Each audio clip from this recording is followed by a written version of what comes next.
Today we're gonna discuss the story of 6-year-old TAE. While he was playing outside, someone threw acid that ultimately ended his life. The only witness was the boy himself, and through many interviews he tried to describe who did it. But many experts are conflicted on what to distinguish between a child's made-up story and the real scenario. Would love your opinion on whether TAE was telling the true story after hearing these tapes. I'm wearing this like really unique glitter. Really, it's a diamond top, you guys.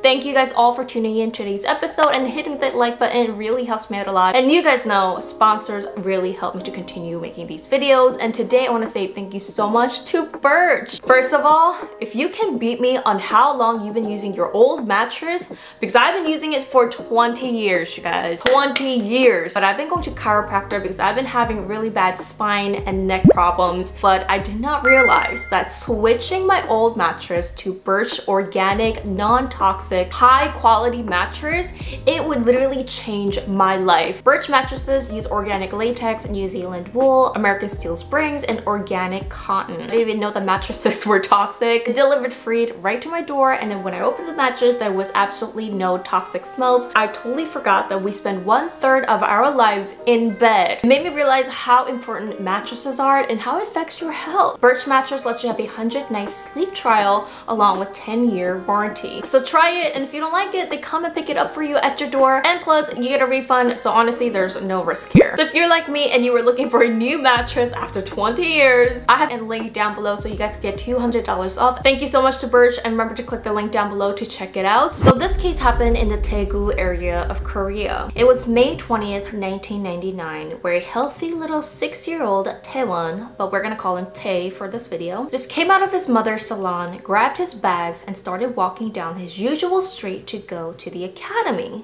He was so excited to learn, when all of a sudden he was grabbed from the back by an unknown man, forced his mouth open, and poured acid. This was a terrifying acid attack on an innocent 6-year-old. First of all, you might be wondering, why is a child walking down the street alone? Well, actually in these kind of like small towns, usually like their families and neighborhoods all work and live in that same small neighborhood. And I believe the academy was probably a very short walk, so the parents really didn't think much of it, especially back in the 90s. With excruciating pain, TAE ran as far as he can and finally fell in the nearby pool. The acid was so strong that it made the cement black, burned all his clothes and his skin. Especially was pretty bad on his eyes and his throat and his mouth area. Witnesses saw little TAE crying and they got him to the hospital. When he got there, they found out that he had 3rd-degree burn in 40% of his body, especially having the worst burn again in his face. Doctors said that the burn was so bad that he had 5% chance of surviving. As you could see from these tapes, you see TAE doing everything he can and trying to make it as far.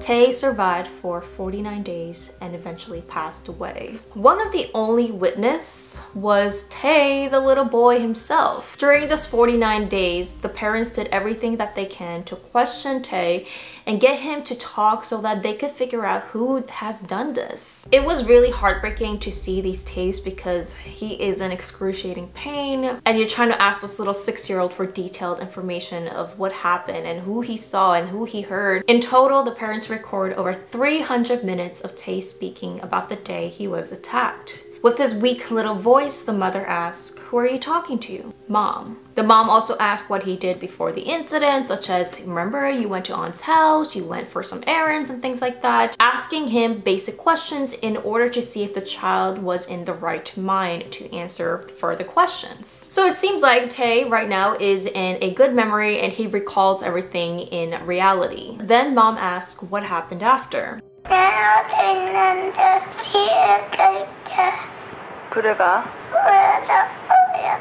He even recalled around the exact spot where it happened. One important detail, he said that the man had a black plastic bag while he was throwing the acid. This was a very vital information. But the police didn't believe the little boy. Without any scientific experiment or explanations, police just said, you can't carry acid on a plastic bag, it's gonna melt the plastic bag. But they found way later that through private testings that actually acid does not melt through plastic. I'm not a science, but they say that acid only burns through things with oxygen, so like our skin and clothes and things like that. But plastic, polyester and things like that don't contain oxygen, and that's why it doesn't burn through plastic bags. When the mom asked, did you see anyone? Did you see anyone in that street before it happened? Tae said, yes, Mr. Kim. 누구 봤는데? 응? 아저씨 봤어? So who was Mr. Kim? Mr. Kim was someone that also lived in the neighborhood, and he ran a fried chicken restaurant. It was said that Tae himself also knew Mr. Kim very well, and the person who actually took Tae to the hospital was Mr. Kim. Just to make sure what Tae was saying was true, the mother asked the same question in multiple different occasions, and the only person that he says that he saw and heard was Mr. Kim. Was Tae, in his little 6-year-old mind, saying this just kind of to make up someone that he knows in order to comfort himself, or was it something that he really saw and heard? And to even confirm further, the mother would ask, did you see your dad? Did you see Mr. someone else? Mr. someone else? And he said no to all those questions, but whenever Mr. Kim came up, he always said yes. Police did interview Mr. Kim, but they say that they didn't really find much. And according to the police, he went through 2 different interviews, and again, they didn't really find anything suspicious. Mr. Kim claims that he was inside his restaurant on the phone at 10:39 a.m. Then on the phone again at 11:25 a.m. So the police thought, hey, he was in his shop, he was on the phone. But the attack happened at around 11:05 a.m. Could he have done this within that 30 minutes of the time frame? He also claims that when he was inside the shop working, he heard a child scream, and he also heard another man's name calling Tae out. When he went outside, that's when he discovered Tae sitting in the pool crying. Here is a little bit of contradiction to Mr. Kim's statements. So it wasn't actually Mr. Kim who discovered Tae first. There was a woman who was inside her store nearby, and she heard a child crying, and she discovered Tae first. That woman claims that she remembers Mr. Kim coming from the opposite direction of his shop. But Mr. Kim claims that he just went around the woman and came like this. That's one of the reasons why it seemed like he was coming from a different direction. Overall, police was pretty much claiming that Tae was a sick child. He is a 6-year-old, so his memories are blurred between made-up things, comfort, and reality. So, I mean, it was crazy because if you hear what one of the police officers said, he said, I can't just listen to one side. It also feels like Tae's mother is just pushing on one suspect, and the police got even more angry. There was also another witness who was Tae's friend. I'm not sure exactly what the friend saw, but supposedly back then when they tried to get him as a witness, he pointed again Mr. Kim from the pictures that he was there before the attack happened. But according to the police, because Tae's friend was disabled, he was actually, I believe, deaf, the police decided to dismiss him as a witness. Tae's friend was interviewed 15 years later, and he now claims that he doesn't remember since it's been so long. It took literally like 4 months in order to get Mr. Kim's clothes that he wore that day. Come to find out, his shoe and his clothing also had acid on it. Now, another really bad police job. Supposedly, the contaminated clothes and the shoes came all munched in together.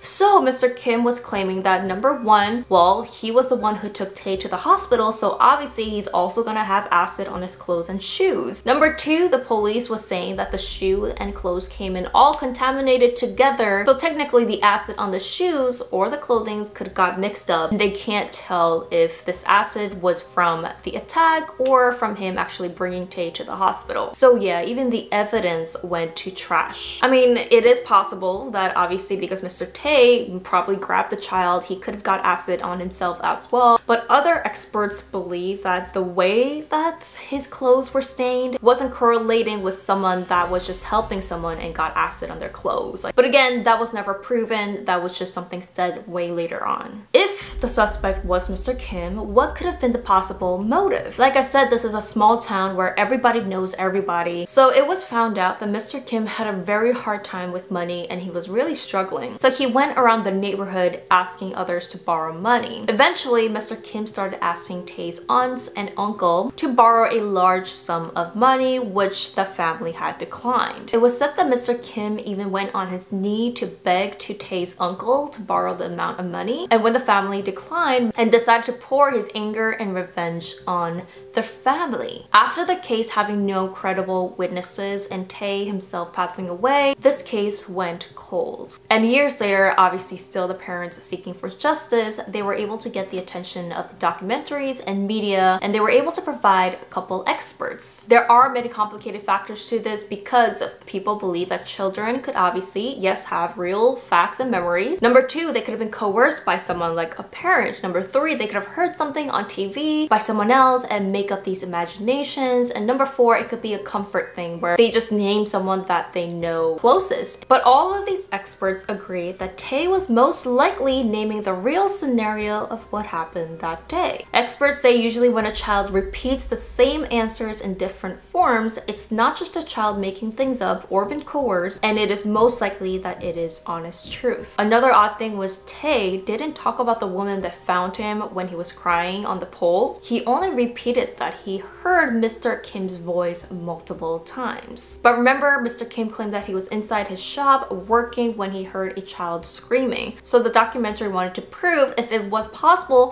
for him to hear a child scream all the way from his shop. So they use this sound technology where it is equivalent to max what a child could scream. And all the way from his chicken shop, you can't hear that scream. Also, other witnesses claim that they never heard the child scream, but only when the child was at the pole crying. The really difficult part was that when they asked Tae if he saw the face of the man that attacked him, unfortunately Tae said he didn't see the face. In conclusion, even the child experts in the documentary concluded that they can't confirm that Kim was a suspect or a possible vital witness, but can't rule it out as well. Any of you guys watching are child experts. Do you think that Tae was naming Mr. Kim because he was just comfortable with him, like an uncle? Or do you think he really heard his voice? So 15 years later, only with a couple days before the statute of limitation, the family wanted to meet with the police to get a reevaluation and open the case again. Unfortunately, the police said that because there's not enough witnesses, they can't do anything about it, and that Tae's statements are not enough. The last thing that the family can do was a demonstration standing outside of the court and trying to get some attention.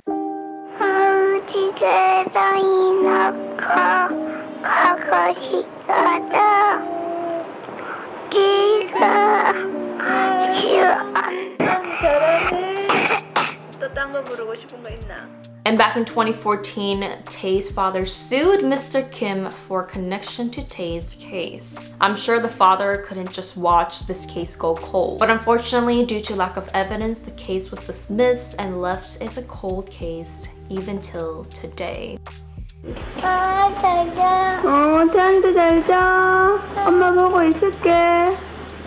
But one good thing really did happen, and because of Taewon's case, the family was able to pass something called the Taewon's Law, which allowed certain murder cases that happened after August 2000s to abolish the statute of limitation. Due to this law and having the statute of limitation abolished, police was able to solve multiple murder cases, multiple cold cases, including the infamous Hwasong case because of Tae's law. Unfortunately, this law passed after the statute of limitation of Tae's cold case, so technically, even if police was able to find who did this to Tae, they can't prosecute the suspect. I know, it's crazy, right? Honestly, I hope that one day when the suspect is found, even if they can't prosecute him, I hope that the internet and the whole world knows about who the suspect was and he will be shamed forever by the public. Remember to share this video with your friends so that we could all talk about this story and hopefully solve it one day. Thank you guys so much for watching. See you in my next video.